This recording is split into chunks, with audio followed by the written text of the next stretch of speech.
Good evening, everyone. Tonight's edition of the STEM Files is going to be sweet, very sweet, literally.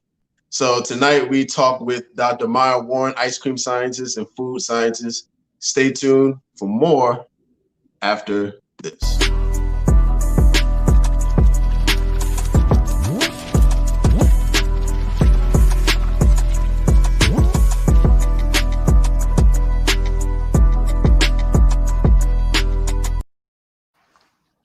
All right, good evening, everyone, and welcome to the STEM Files. We serve as the voice of STEM talent and Black culture, Black and brown culture. I am one of your hosts, Tariq Muhammad, aka Tariq Cardiac. I am a biomedical research scientist with a concentration in cardiovascular pathobiology, which is the study of how diseases form in the heart and in the blood vessels. Now, usually I'm joined by my illustrious co-host, Jabril, aka Jabril Engineer. Unfortunately, he's not able to make it with us this evening. He's handling some amazing business, and I look forward to hearing some good news from him. So tonight's episode is featuring an ice cream scientist. Now, we know what ice cream is. We know what a scientist is. But now we're going to put it together. We got an ice cream scientist, Dr. Maya Warren. How are you doing this evening? Good. Thank you so much for having me. And yes, we're putting the two together. Ice cream science, two things that are literally amazing, if you ask me. So let's get with it. I'm so excited. Thank you so much for having me today. Absolutely. Thank you. So tonight's edition of the STEM Files, I'm sure people ask you why you chose ice cream to be like your focal point in your profession. But I want to spin it a little differently. I want to know what it is about ice cream that makes you, I don't want to say tick, but what is it about ice cream that makes you do what you do? I know people say, why ice cream, but what is it about ice cream that makes you tick or keeps you going? What is it with that relationship you have with ice cream? Very good question. I love the way that you phrased it and that you worded it. And it is a relationship. I absolutely love ice cream, from being like a little 6-year-old girl, sort of bright-eyed and bushy-tailed, and getting like this little kind of like plastic sort of kind of ice cream maker, all the way to, when I graduated with my PhD in food science, specializing in the microstructure, sensorial, and behavioral properties of frozen aerated desserts. For me, it's nostalgic. It's something that brings people together like no other food can. And so that's sort of when I first entered into it. It was always this love for ice cream and, reminding me of when I was a little kid and how happy it made me. But as I continued to go throughout my career in terms of, becoming an expert in it, I eventually realized that I just really love the science behind it. It's one of the most complex foods known to man or woman. It has 3 phases. So it's made of gas, so it's air cells, but it's also solid. It has ice crystals and partially crystalline fat. But it's also semi-liquid with this serum phase that we have with ice cream. And so it's so complex, but it's so tasty. And I feel like there's never enough research that you can do with ice cream. There's always something that you can do. But it also speaks every language and crosses every gender, cultural, religion, politics, you name it, it crosses it. No matter where you are in the world, there's some form of ice cream or frozen aerated dessert that brings people together, puts smiles on people's faces. And so for me, it's sort of multifaceted, the reason behind ice cream, but it also just makes me happy. I love ice cream. So yeah. Excellent. Now, before we continue, I want to make a small announcement. So the STEM Files goes live on Facebook and YouTube Thursdays and Saturdays. On our Saturday episodes, we partner with a Black-owned media company called National Network View. So we are live on their Facebook, their Instagram, their YouTube right now, as well as the STEM Files platform. So if you see in the description, it says the STEM Files with National Network View. That is a Black-owned media company. They are striving to not only deliver the truth to our people, but deliver the truth to our people in the way we like to receive it. So awesome. We are on both platforms right now, but let's get back into it. Can you tell us more about how you got involved in science, where your passion initiated for science, and what led you to the food science track and then eventually the ice cream? So I got involved with science actually from a really young age. I remember my parents, sort of signing my siblings and I up for all kind of different classes, like, stuff with robotics and, cooking classes and, just sort of summer classes all the time. And, eventually I kind of found that I really like to make things. I remember being younger and, if you remember GAC or, kind of like that foam GAC. And I remember begging my parents, Yeah. can I please get GAC? Can I please make GAC? And so I remember, kind of going down that route and not even knowing that it was science, but always sort of having this desire to make and create things that I could, do a chemical reaction with, but not even knowing it was a chemical reaction when I was like 10.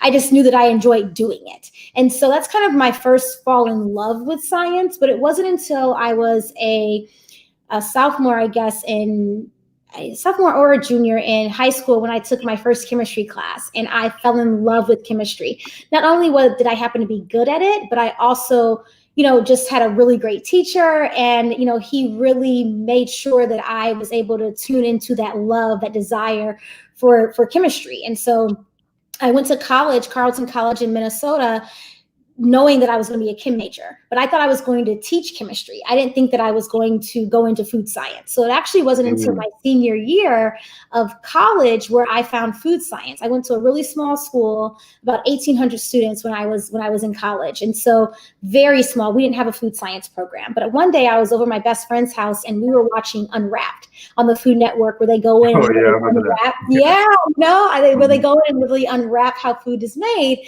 And on this particular episode of Unwrapped, they went into a flavor chemistry lab where they were teaching people how to make different parts of the traditional Thanksgiving meal, but in form of soda. So you had like green bean casserole flavored soda, you had cranberry sauce flavored soda, you had like mashed potato and gravy flavored soda. And it's like, oh my gosh, like that does not sound tasty, but it was just so intriguing. I was intrigued because at that time in college, I was like, I think I'm going to be a sports medicine doctor. I had kind of, sort of brushed aside becoming a traditional teacher. I love to teach, but I knew I needed something outside of the classroom. And so I was like, oh, I could become a sports medicine doctor. I shout out doctors and I was like, I don't think this is going to do it for me. And so finding, food science via Unwrapped on the Food Network is really what got me into food science. And so I remember asking one of my professors, can I get involved with food science? And he's like, we don't have food science at this school. And so I ended up interning at a big cereal company, just a bike ride up the street from where I was in school, in order to learn about food science. And at that internship, I realized that I didn't really love grain. Like I wasn't really into like barley and wheat and oats and all that kind of stuff, but I realized that I love food science. And so I was about 20, 21. I remember asking myself, telling myself, okay, you love science, you love food science, or you'd like food science, but what food could you study for the rest of your life? And of course, I ended up picking ice cream because I love ice cream, but it goes all the way back to that little bright-eyed, bushy-tailed 6-year-old that's, making her own ice cream and begging her parents to go take me and my siblings to get ice cream. So it's kind of full circle. So I just fell in love with the food of ice cream, but also, of course, with the science of it as well. Yeah, what makes me so attracted to what you do is the fact that you don't just like ice cream. You literally study it, you make it, you develop it. I want to talk more on the nutritional side, because ice cream is not that go-to food when you're trying to, have not really. Yeah, you're trying to, regulate how much you're trying to be a little bit more health conscious. Ice cream is not the way to go about doing it. So tell us how you incorporate nutrition in developing your ice cream. Is there a certain way that you produce it? Is there different things that you take away from it or add to it to make it more nutritious for the human body, or do you just kind of go with the flow and where your creativity takes you?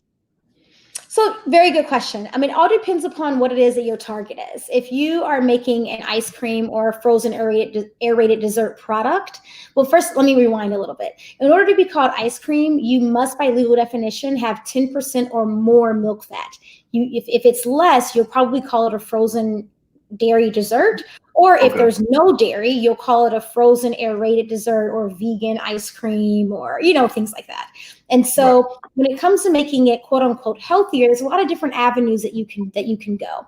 If you want a packet full of protein, protein is of course a big addition to our foods right now. It's been that way for a while, and I think it'll continue. You'll see ice cream that has even more protein in it.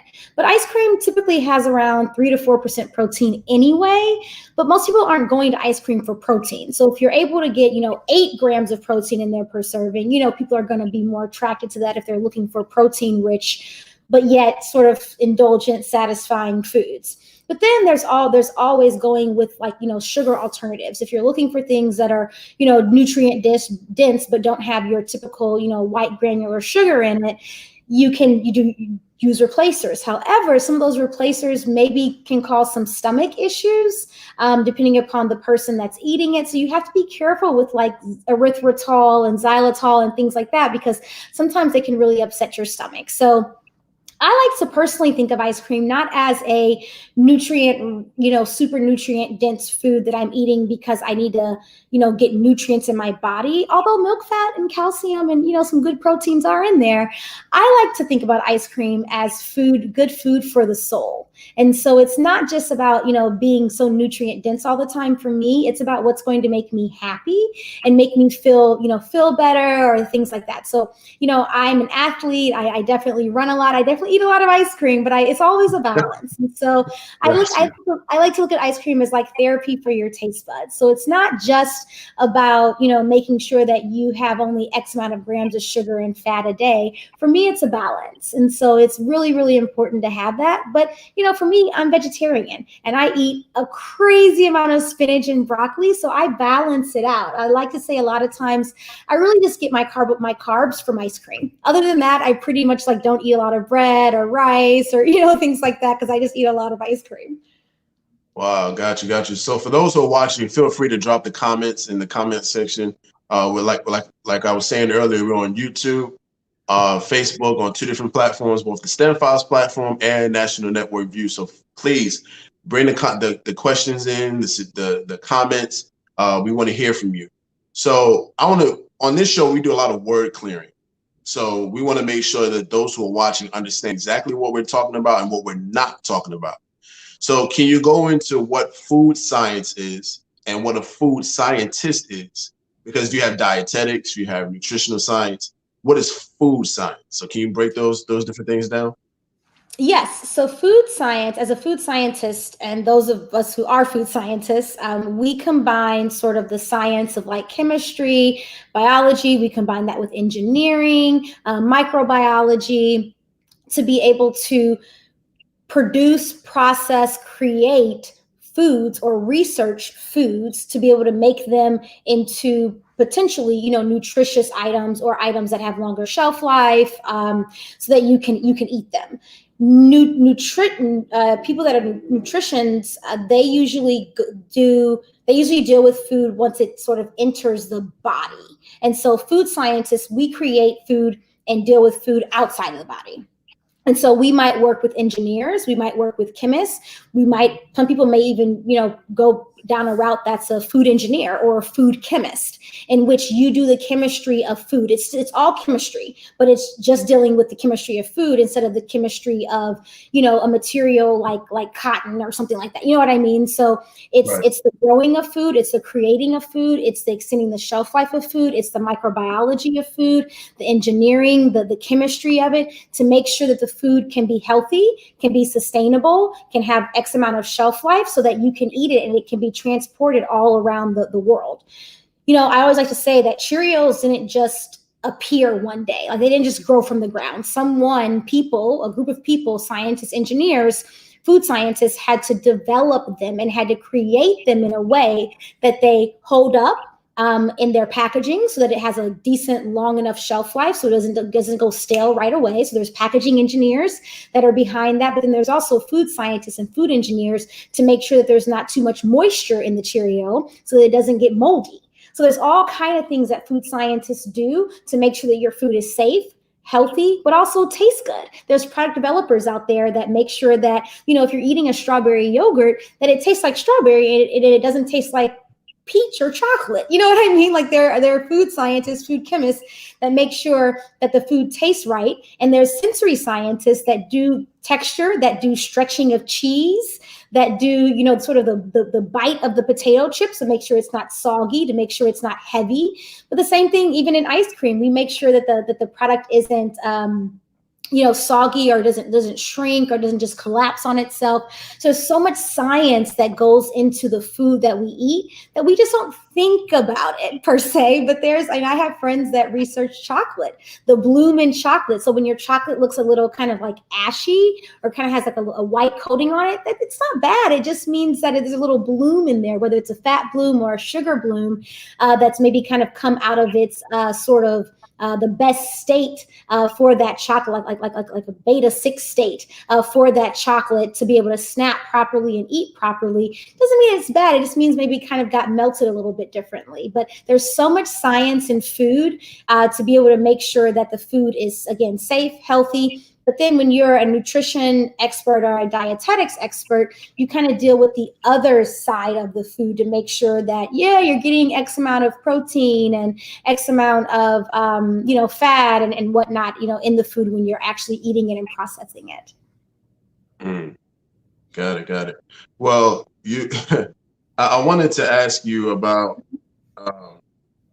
in terms of when you're engineering the food, or when you're designing the food in a certain way so that it's palatable, or, you know, tasty or attractive to a consumer. Where does the organic side come in? How are you able to maintain that in food so that there aren't any negative effects coming from that food? How does everything stay natural, in a sense, in terms of the ingredients, the materials being used? And does it ever get to the point where, or have you ever gotten to the point where you're working with food and it's no longer, it's so far removed from its natural organic state? If that makes sense. Yes, it does. And you know, it all depends upon what your target end product is. So if you are a, you know, candy company and your goal is just to make, you know, a really good gummy worm that, you know, will sell and, you know, kids will enjoy it and don't care about organic, you know, you're going to have sugar and corn syrup and maybe gelatin, whatever else you might add to it, flavors, and, you know, a little bit of citric acid to make it sour or whatever it might be. You're not necessarily caring about the organic side of it. But if you're working on a pasta that you need to be able to, you know, freeze and then warm up, you know, in the microwave and to make it edible for the consumer, you care about the shelf life. You care about, you know, making sure that the product can withhold, you know, whatever temperature fluctuations it might have, but the starting point is still the same. If you want organic product, you just start with that organic product, and that tomato sauce can still be considered organic, depending upon what you add to it throughout the process. So you might have to add, you know, a thickening agent, but that thickening agent might be organic instead of just a general thickening agent, to be able to make sure that the sauce holds up and it's not too watery. So it just depends upon what it is that you're looking for. But if you're looking for something organic and or as natural as possible, you can achieve that, but you might not be able to get, you know, a soup. You know, if you're looking for like a gummy bears could be considered natural using natural ingredients, but not necessarily like, it's not going to be a strawberry. You know what I mean? It's going to have to go through some process to be able to get the strawberry to the gummy bear to the flavor of the strawberry. But also, you know, a lot of this comes down to cost and what the company is able to afford for what the market is looking for. So if you're going to a grocery store, you know, and all of the food is, you know, X, Y, and Z price because of it's organic or it's natural, it's going to be different than if you're at a grocery store and the prices are, you know, whatever, lower because it's not organic and natural. But, you know, there's all different kind of rules and regulations behind organic, natural, and, you know, all of that stuff, GMO free, and, you know, but just read the labels depending upon what it is that you're looking for. But there's all different kind of companies out there producing all different kind of foods because of your question: organic, natural, non-GM, you know, all of that stuff. So got it. Well, before we continue, I just want to remind everyone we are live at the STEM Files on Facebook, YouTube. If you want to learn more about the STEM Files, just visit us on Instagram at the STEM Files. I'm your host, Tariq Cardiac, usually joined by my partner in righteousness, my big brother, Jabrilian Engineer. We are also on National Network View. Once again, that is a Black-owned media company striving to deliver you the truth in the manner in which we want to receive it. Right? So you've been on TV before, right? Mm-hmm. So tell us about that experience. Yes, I was on the 25th season of The Amazing Race, which comes on CBS. It's a show where we race around the world to be able to get clues and test the limits mentally, physically, socially, in a way to be able to possibly win the race. And so back in 2014, my lab mate at the time and friend, still friend, Amy DeYoung, she's a candy scientist. Actually, we tried out for The Amazing Race back in 2013, and we got on The Amazing Race, went on The Amazing Race in 2014, and we became the third female team to win The Amazing Race. And it is absolutely still mind-boggling and crazy that these two random food scientists went out there to be able to show the world that we're so much more than like lab coat beakers and goggles. Like, we're so much more than the box that people put us in. And, this is what scientists look like. We're more than, sort of when you do a search engine and you put in scientists and all you see is, a Caucasian male with crazy hair and, glasses. It's like, no, like, this is what a scientist looks like. We look normal. Right. We're very much so have attainable careers. And so, yeah, it was the time of my life. I still can't believe it was 6 years ago, but, shows you that anything is possible. You mentioned something very key. You talked about that box and you talked about the imagery of a scientist and what is generally deemed a scientist in terms of, appearance. Where do you think that comes from? That concept of a Caucasian male with weird looking hair, glasses, just looking all kinds of crazy. Where did that concept, where do you think that concept came from, and why do you think it is extremely important for Black scientists to step up to the front, let our young people know, especially our young people, know that these are scientists too, and this is what we really look like? In terms of where it came from, I think it just is the sort of society, just assuming that majority of scientists, are stuck in a lab and are older white males, because so many of them are or were. And, it's that sort of that stigma that a scientist brings with it of being that like we're a little sort of not necessarily antisocial, but like don't really have personalities and kind of can't do things that are like, can't really think outside of our science. And it's like, no, right. We are definitely so much more than that. And it's so important for people like you and I and others to be able to share, like, actually, this is what a scientist looks like. These are opportunities in science, and here's what you can do with a career in science, and that science is fun. There's been this stigma for so long that people are sort of steer away from science because it's not cool. But we're here to show people that science is cool. Science is really unique. You can do so much with it, and it's okay to be labeled if people want to label you as a nerd or whatever. Like, that's fine too. Like, but being able to fall in love with something that people can look at, sort of beyond their doorstep. And so I know, being able to, you all to have this platform, being able to continue to share, what it is that a scientist looks like, what scientists can do. We have to continue doing that. And it's not going to just happen overnight. We have to continue to show people that there's opportunities beyond what you may think of as a traditional scientist. And so for me, when I, go into a room or I share with people on an airplane, like, oh, I'm an ice cream scientist, there's always a double take. People will first, people are like, ice cream, like, what? That's a science? I'm like, yes, every food is a science. But then people look at me and they're like, really? Like, you're an ice cream scientist? Like, I always get people tell me, you don't look like you're a scientist.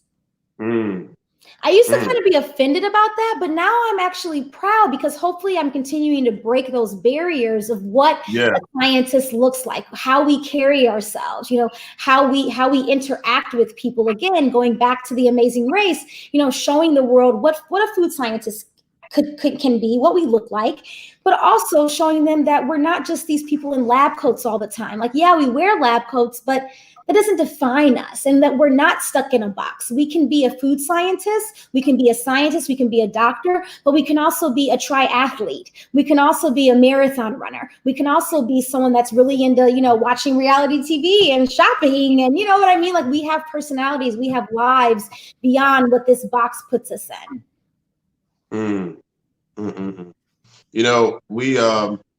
We tend to get so wrapped up in, because I'm not gonna lie, when I saw your social media, I know there are scientists that specialize in food and different types of dairy products, but I've never seen anyone present being a scientist in this field the way you do.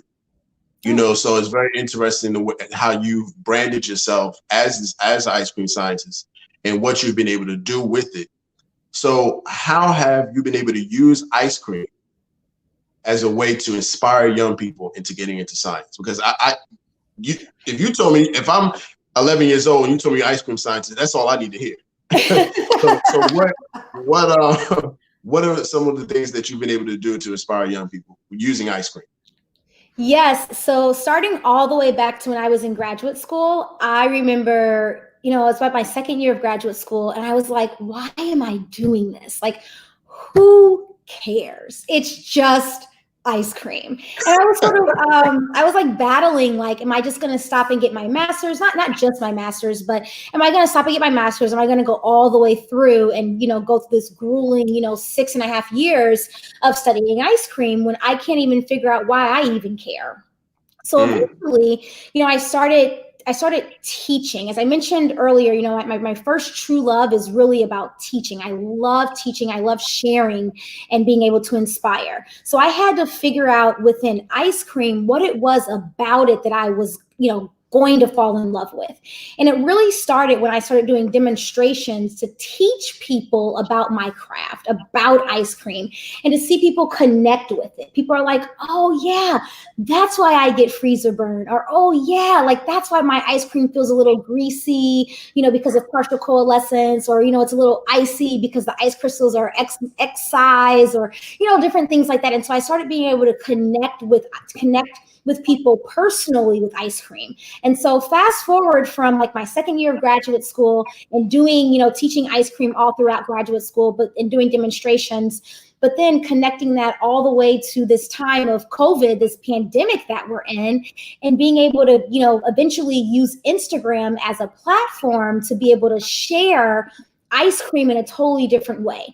My goal with ice cream has always been to be able to make sure that people can understand it. Food science is one of those fields that people can look at and begin to understand because we eat it, we touch it every day.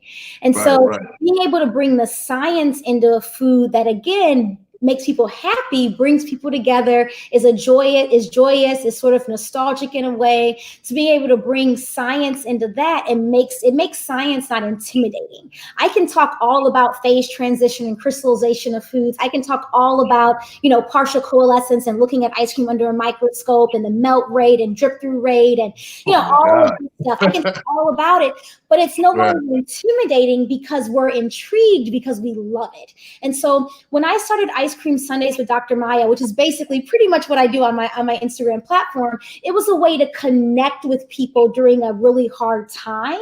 And I've always been one of those people that enjoys sort of the science aspect of things, but also being able to connect it with my personality. I've always had a really outgoing and a dynamic and really fun-loving personality. It's just who I am. It just happens to be that I studied ice cream to make it makes it like that much more fun. But to me, it's about being able to make sure that you connect with people and making it sort of understandable. And so actually earlier today, I actually did a Zoom live with Black Girls Code, where I was teaching about 170 young ladies over Zoom how to make no churn ice cream, and they were able to understand it because they're doing it, they're making it, cooking it with me. But all cooking is science. I mean, that's literally all it is. Like when people talk about chefs and we see chefs all over TV and all of that, they're really doing science. We just don't call it that. So one of my goals and dreams is to continue to break down that barrier, break down that wall, so we can see food as science and not just a culinary aspect, but also being able to look at it as science. And science is no longer intimidating. It's actually attainable. No longer intimidating. I love that. I love that. You know, and that is, you know, one of the reasons why we started Original Man Scientific. So for those who are watching, Original Man Scientific is pretty much the parent company of the STEM Files product. So we are a Black-owned research and development company geared to help young people not only help anyone understand science, but also own their intellectual property when it comes to any scientific or technological development they come up with. So we are very, very big on education and being able to properly communicate and effectively communicate our science and our technology. So absolutely. So you are Senior Director of the International Research and Development International Research and Development for Cold Stone Creamery, right? Yes. So tell us about that journey and tell us how, just break down research and development just from your position with Cold Stone Creamery. Yes. So I actually joined Cold Stone Creamery, I guess, back in 2015, 2016. I don't know, somewhere around that time.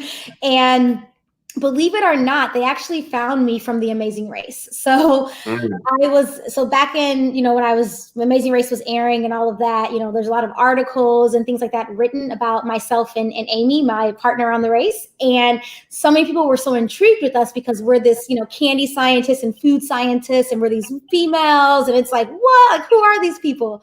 And so there was a lot of articles written about us. And there was one in particular that was written by my college, Carleton College. And a friend of mine, her father is an alum of Carleton College. So he got this magazine that featured me. And so she worked at Cold Stone and passed on the magazine article. And then one day I was writing my dissertation and I get an email from Cold Stone Creamery. And I'm like, what? Like, why are they emailing me? Like, who is this? And so, you know, I answered the email, eventually came out and visited and all of that. And, you know, ended up, you know, being there and working there. And as my job as a research and development person, I am the head of on the international side. I basically work on ice cream mixes. I develop ice cream mixes and work with dairies internationally and farmers internationally to be able to create ice cream mix using local ingredients. So whether it's, you know, working with a country like Nigeria or Pakistan or Egypt or, you know, Brazil, Thailand, Taiwan, Japan, Indonesia, you name it, I've may have been to it. I travel the world. We're not in COVID time, to be able to teach people about ice cream, to be able to show them how to make ice cream using ingredients internationally, as well as, you know, provide jobs for people that maybe would not have otherwise had jobs because they were bringing ice cream mix in over from the United States. So I do a lot of cost cutting, a lot of cost savings, but I build a ton of formulas and I help people to better understand how to make ice cream and do a lot of troubleshooting and trial and error. But I also do a lot of flavoring. So that's not the main part of my job. It's not what I went to school for, but I consider myself an artist as well. So I do the art and science of ice cream, and the art comes in to when I look at a blank canvas of ice cream, which is just like a regular, you know, kind of plain mix, ice cream mix with no added flavoring. And I look at that as a blank canvas and I, you know, take a step back and I'm like, okay, what food is really popular in this country? Or, you know, how do people eat ice cream in this country? Or do they like, you know, kind of, do they like it really sweet, a little salty, you know, kind of things like that. And I then start to be able to make different flavors. And so that's kind of the art side of what I do. But the hardcore science is being able to, you know, get a list of ingredients and search for the ingredients and be able to, you know, make ice cream mix in those countries and teach people how to make it. Because I don't live over there. So teach people how to make it the best way that I can so that they can continue to make sure that they, have that balance. Ice cream mixes, it's all about a balance. And so teaching people that you want to make sure you have the right amount of total solids, that you don't have too much water, that you don't have too much sugar, but you have enough sugar, that you have enough, fat in there so that the product behaves properly and all of that. So it's a lot of science that goes into it, but it's really fun to be able to use my knowledge and my expertise to be able to not only use it in the United States, but also use it internationally as well. Wow. So I definitely have some formula ideas for you. So I will be in touch. I just want to see, what comes of it, and there are a lot of things that we're working on within OMS that we would love to kind of see how we can use the science that we're developing to tap into so many different industries, Awesome. and I respect what you've been able to do with ice cream and being able to use research and development to develop so many different types of ice cream, so many different ways of using ice cream to influence science, so thank you so much for everything that you do and everything that you will do. Tell us about Ice Cream Sundaes with Dr. Maya. Yeah, so Ice Cream Sundaes with Dr. Maya is something that I started actually back in May 3rd, I think was the first episode that I did. And it was, simply a way to be able to connect with people during this really hard time of, 2020, the pandemic and everything that's just going on in the world and in the US. And I actually started it because I was, sort of questioning, why is everyone making banana bread and sourdough bread? Like, why aren't people making ice cream during the pandemic? Because to me, that's like my comfort food, my go-to food to, make me happy, or, just sort of a food that I love to be able to eat. And so I started it as a way to be able to connect with people. But, I really realized right before I started it that a lot of people don't have ice cream machines. So I was like, how am I going to connect with people and teach them how to make ice cream if people don't have ice cream machines? And so I actually ended up doing a poll on Instagram and asked people, do you have an ice cream machine? And so many people were like, nope, don't have one. So I did not invent no churn ice cream. I did, create my own recipes for it, but I didn't invent no churn ice cream. But it was a way for me to be able to make all different kinds of recipes and different formulas for ice cream, but using it with kind of everyday at home ingredients as well as equipment. So it's a way for me to be able to connect with people on a weekly basis, but also be able to inspire people, to let people know, like, hey, ice cream science is a thing. Here's some science, trickled in within Ice Cream Sundaes. But hey, let's have fun. Let's bring the family together. Let's bring people together of all ages and be able to show people, like, hey, we can have a good time on a Sunday or, whatnot, and be able to just have fun making ice cream the best way that we can. So I think I've done about 20 episodes, which is kind of wild. I didn't know that I was going to go as long as I've been going, but I'm going to continue doing it the best that I can. I'm actually taking tomorrow off because I just need a little bit of rest. Self-care is very important, but it's going to be really fun to be able to get into the holidays for Halloween and Thanksgiving and, Christmas, Hanukkah, Kwanzaa, doing all kind of special flavors for all of that time. And so it's a way to bring people together, but also to show people, like, introduce people to food science, introduce people to ice cream science, and also be able to have people just do stuff at home because we're in a pandemic. Right. Speaking of pandemic, the coronavirus is like the number one topic in the world right now. Only next to the social climate that we're currently living in. I wanted to talk to you about both before we conclude the show. We're coming up on about 40 minutes now, but I wanted to talk to you about your stance in terms of the Breonna Taylor situation, as well as how you've been able to use ice cream to help those who have dealt with coronavirus, if you've done that type of thing yet. But just kind of expound on those two things. You can start with Breonna Taylor, and then we can move into the other topic.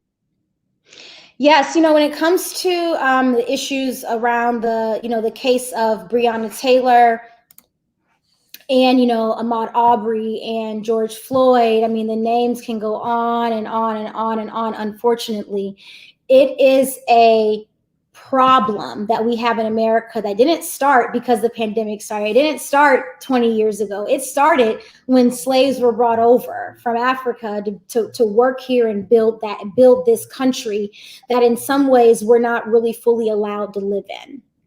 I don't know all the rules and regulations behind, the legal things in terms of Louisville and in Kentucky and, all of that. All I know is that there's a officer who gets charged for shooting through another person's wall, but not for killing someone. So there's so many things that I personally feel, this is my personal opinion, that are wrong with our justice system. That someone can kill someone, but not be charged for it. And none of us were there. We know, you know what I mean? So it's only, what we hear. There were no body cams and, all of that. But it's just a very unfortunate situation that if it were not an African-American female, I wonder where we would be with it. You know what I mean? Like, you can't help but think that within the way in which African-Americans have been treated and have been looked at for centuries in this country, African-Americans really did, build this country with bare hands. And for us to be treated the way that we're treated continuously, day after day, there's a reason why all those protests are going on. They're not just going on because people don't have anything else to do. They're going on because what's been going on in America is systemically wrong. And we all eat, poop, and breathe the same. So why is it that we're different? Why is it that the Crown Act why does the Crown Act even exist that African-American people can wear their hair in a natural state? Why is that even an issue? Why did that act have to be passed? Why can't we wear the hair that we were born with? That without even thinking about all the killings and shootings and all of that have happened and plagued our country, just thinking about we have to have an act that is passed for African-American women to wear their hair in its natural state. Think about that. Something's wrong if that has to be a rule, that people can't just be who they are, that people just can't walk into a room and be judged not by the color of their skin or their hair, but by what they bring to the table through their diverse experiences, through their intellectual knowledge, through, their hard work and work ethic. But we're judged before we even get into the room because of our names, because of what our hair might look like, because of the color of our skin. And being an African-American food scientist, ice cream expert, there's not many that look like me. I know that. And so in so many ways, I feel very driven, but also I feel like there is a responsibility that I have to be able to make sure that voices are heard, to be able to inspire that next generation that they too can do things beyond what they see in their doorstep. Because when you turn on the television, you don't see people like us doing amazing things. We're not shown on the TV screen necessarily. And so I'm trying to break that barrier to be able to show people that, hey, this is what an African-American woman actually can be and do, and be able to inspire people, but also break that wall down. And when it comes to being able, when it comes to COVID and being able to, sort of help people through this time, that for me is what Ice Cream Sundaes honestly is. I know it's a show and it's, making ice cream and dancing and having fun, if you call it dancing, but, having fun and, all of that. But you're getting it in the videos. it's all about having fun and being able to allow people to take a little bit of a break away from what might be bringing them down. I am a person that loves to spread joy. I'm an optimist. I'm a person that loves to be able to inspire and be able to hopefully help people continue to share that inspiration that they have. So that's what Ice Cream Sundaes is for me. But my friend, Miss Mona Makes Ice Cream, Mona Lipson. Miss Mona Makes Ice Cream on Instagram, real name Mona Lipson. We started Ice Cream for Change back in June, as a way to be able to bring together the community of ice cream makers to show the force and the power behind ice cream for systemic good. And, whether it's climate change or dealing with racial inequality in America, we want to be able to use ice cream as a force of good to be able to make changes. Again, ice cream is a unifier. No matter where you are in the world, I promise you there's some type of frozen or aerated dessert, whether it's gelato, kulfi, whether it's, something like booza or whatever it might be. It's a unifier. And so how can we use a unifier to be able to continue to bring people together in this world? And so I hope that we can continue building upon that, inspiring people and inspire the next generation of scientists and medical doctors, all of that, engineers through what we're doing. And so thank you so much, Shaviq, for the platform in which you all are doing every week to be able to showcase people, not only like myself, but those, who may be doing all kind of different things in the world of science and education and medicine and engineering and all of that. Wow, thank you so much. We definitely appreciate it. And trust and believe the platform will be nothing without you saying yes. So we definitely appreciate you coming through and giving us your time, because time is one of the things that just doesn't it's preference, and it has no ally with no one. Mm-hmm. Time continues to go on, and being able to give your time into use your time effectively to make change. That's what this platform is all about. So we definitely we love and we appreciate your time and everything that you're doing. We pray much success for you, and we would love to have you back on again in the future. Definitely. Well, thank you. This is a very pivotal year for people. So thank you for having this platform, because everyone's home for the most part. So thank you for, allowing me to come on to be able to inspire others as well. And, you never know where things may lead you. So I hope that people are inspired through this conversation. And I would love to be able to come back on and talk about anything and everything, food, ice cream, you name it. So thank you again, Tariq. It's really a pleasure. Awesome. So as the show concludes, we have a thing called the STEM File Speed Round. So this speed round is a list of random questions that we like to ask our guests to get to know them outside of what they do in their careers and in anything they do when it comes to science. So you ready for it? Ready. Awesome. So what's the first thing you do or think of when you wake up? I pray, typically, or at least I try to. Best answer. Okay. Walking or jogging? Jogging. I'm a runner. I gotta keep the ice cream off somehow. I figured that. Okay. All right. Now be careful how you answer this. I'm very. This is like the question that determines what I do with anybody from here on out.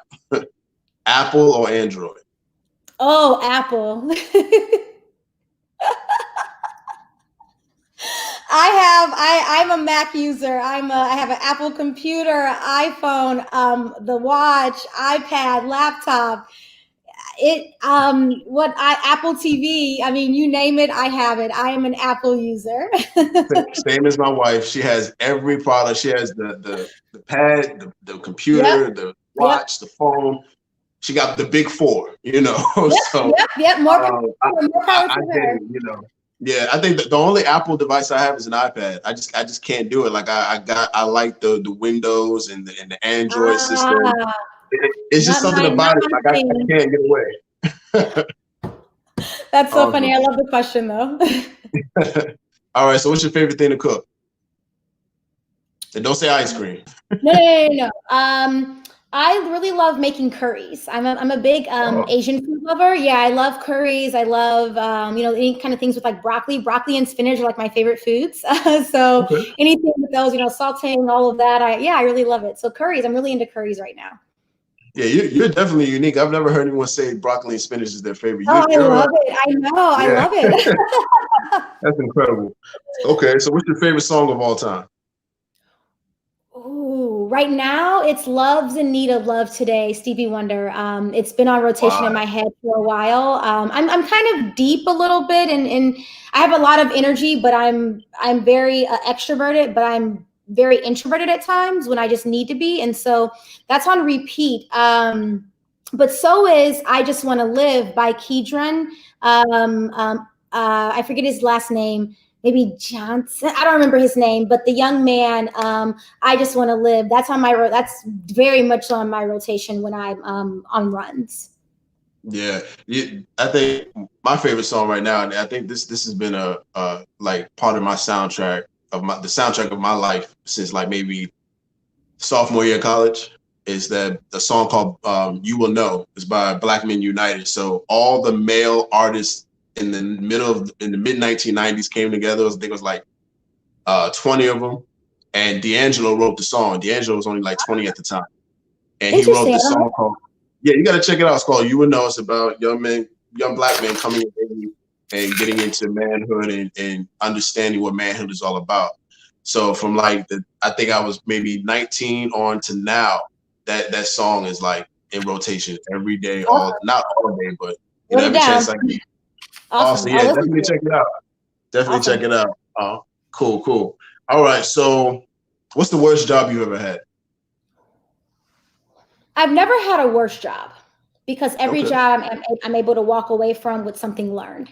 There are things that I don't like, but actually the internship that I had at the cereal company was not the best internship, but it taught me exactly what I needed to know to be where I am today.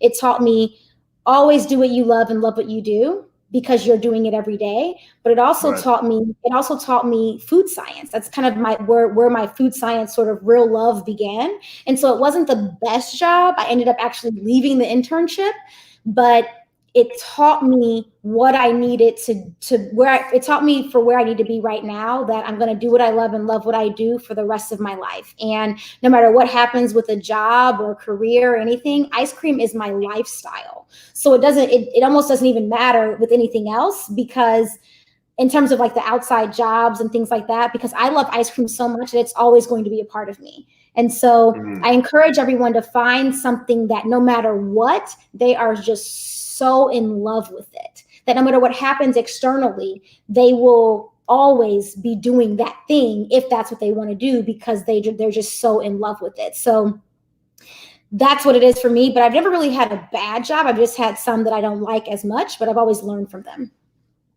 Excellent.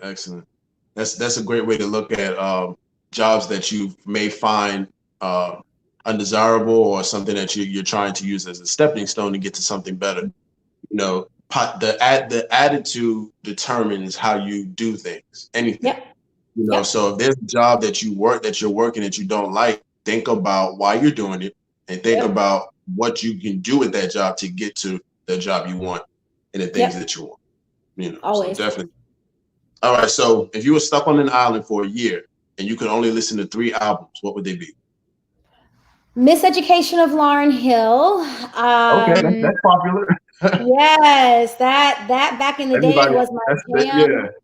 Yes. You guess that said that. Yeah. Yes. Let's see, another one. I would probably say something John Legend. I'm a huge John Legend fan, but I love like so much of his music that I can't just pick one album. And then probably some kind of gospel album, because I know I'm gonna need it. Yeah, definitely. Yeah. That Lauryn Hill and a gospel album seems to be like a consensus. Every time we ask our guests that question, they seem to go along the same lines. Okay, dope. All right, so if you could meet any scientist from the past, who would it be and why? Ooh. And they can still be alive. Yeah, meet any scientist from the past, who would it be and why?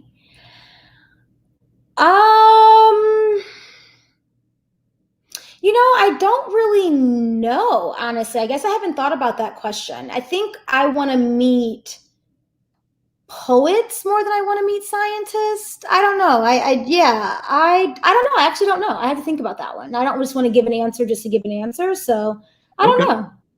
Yeah. Okay. Awesome. Yeah. Cool. So we'll definitely come back to. Matter of fact, we'll make it make a post about it on our Instagram page when you come up with your yes. All right, awesome. So if you weren't an ice cream scientist, what would you be right now? So I think I would probably be a motivational speaker. I love sharing and transferring energy. Yeah. and motivating people. And I do that through ice cream. So technically, I kind of consider myself to be a motivational speaker in a way. But if I didn't fall in love with the science of ice cream, with ice cream in general, I think I probably would be doing that. I love to teach. Motivational speaking is sort of a teaching element. I love to connect with people. And so that's probably what I would be doing. When I was younger, I used to want to be a motivational speaker. So I guess here it is. Excellent. Well, you're definitely doing a good job with that already. So, Thank you know, you. you might as well just be that now. Awesome. All right. So our last question is, my name is Dr. Maya Warren, and I am a. My name is Dr. Maya Warren, and I am a dynamic African-American female ice cream scientist that wants you to fall in love with whatever it is that you love to do in life. And remember to take advantage of 2020. It is a pivotal year. My word for 2020 is pivot. Pivot. I like that. I like that. That is. I was on a panel earlier today, and we were talking about how we should let the pandemic affect our mentality, and that is a perfect way to look at it. Using the mentality of being able to pivot or maneuver in such a way that whatever does come your way, you're able to adjust to it and do whatever it takes to get through it. So. Yep. But stay centered. But stay centered. Right, That's but stay centered, stay grounded and rooted. Stay grounded. Exactly. Yes, but be able to pivot and take advantage of time and place. As a person who used to travel for a living, I used to take 100 to 150 flights a year. So this is the most I've been home in one spot probably for the last 10 years or so. So I'm not really used to just being put. And it's probably even been longer than that, but I had to figure out how am I going to use all of this time that I used to use traveling to be able to still make it an impactful and pivotal year. And so again, my word for 2020 is pivot. And, back in May, not that Instagram followers is the end all be all by any means, but back in May, back on May 3rd, I had about 1,700 Instagram followers, and now I have 11,000 something. It's all about ice cream for me. So I'm staying centered in ice cream and having fun and engaging with people. But I had to figure out another way to be able to transfer that energy. And so I began to use Instagram. I never really used Instagram before, but I'm so happy that I figured out how to find my voice on it to be able to connect with people like you, to be able to connect with people from all over and inspire for people to be able to make the best of this very, very, very difficult and challenging year. Excellent. Excellent. Well, once again, thank you so much, Dr. Warren, for joining us this evening. As I mentioned before in the beginning of the show, we are the STEM Files. We highlight the best in STEM. We highlight the best STEM talent in Black and Brown culture. We go live Thursdays and Saturdays at 6 p.m. Eastern Time. On Saturdays, we do joint live streams with National Network View, Black-owned media company, striving to make their word bond by giving you the truth and the best of it. I'm Tariq Muhammad, aka Tariq Cardiac, usually joined by Jabrain Engineer. And we can be found on Facebook, The STEM Files, YouTube, The STEM Files, and on Instagram at The STEM Files. If you'd like to support our content, go ahead and drop some love in our Cash App, The STEM Files. And that is it.